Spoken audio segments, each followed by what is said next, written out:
Good evening everyone, this is Lauren Jason Honon with Culture News Program. Tonight, we bring you a special report on the fascinating and rich culture of Isama tribe, an indigenous group with unique traditions, delicious cuisine, and unique ways of living. For more on this, we go live to our field reporter, Mr. Jeremy Michao, who is with the Isama tribe right now. Mr. Jeremy Michao, over to you.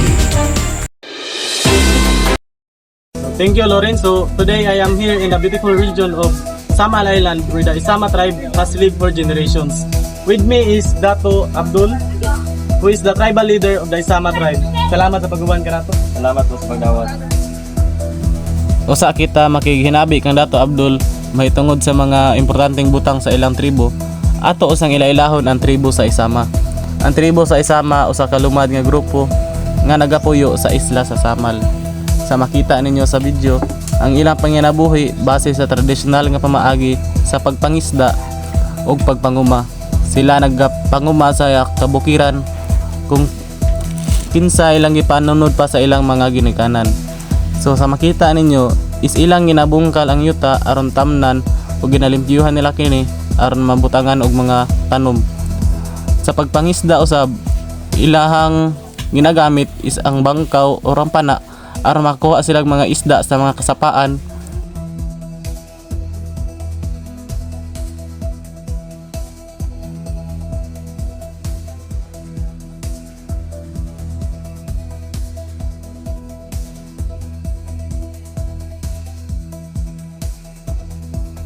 Mga pagkaon usab, ang mga bantog nilang pagkaon naglakip sa amik og panyalam. Mga lamian delikasi nga ilang ginaandam sa espesyal nga okasyon sama sa kasal ug mga special gatherings sa tribo. So sa makita ninyo is ingani ang pagbuhat nila sa amik.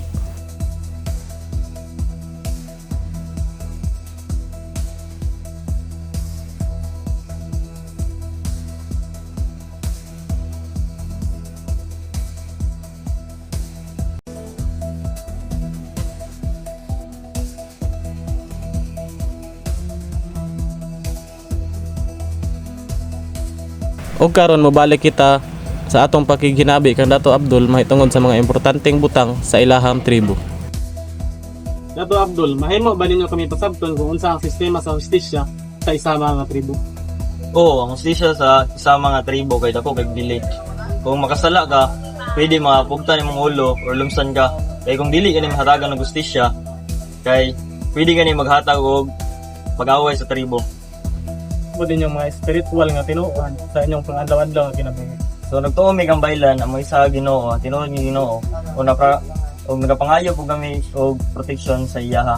So nami gina-practice sa among baylan o pare sa among religion na ritual para kami mahatagan og protection sa among Ginoo. So, unsa po ang inyong mga seremonya sa kasal, unsa inyong mga customary or pamaagi?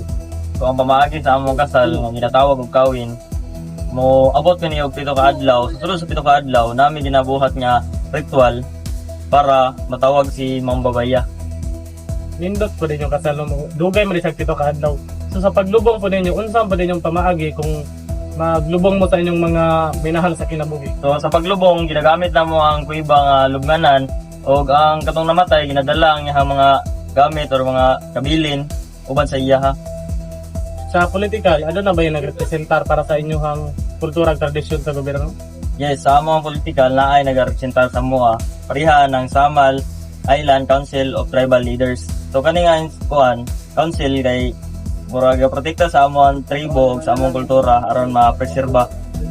So nindot po din yung mga tribo, no? Daghang tagnaibawan po. So daghang salamat sa pag-share sa inyong kultura, tradisyon ug mga pamaagi sa panginabuhi.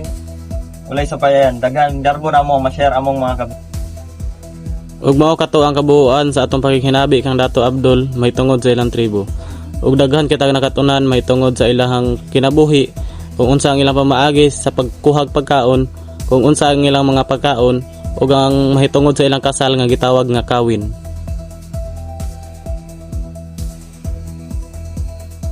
Okay, back to you in the studio.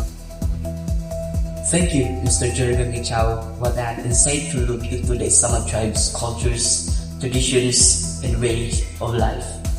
Stay tuned for more stories that bring you closer to the diverse culture of our nation.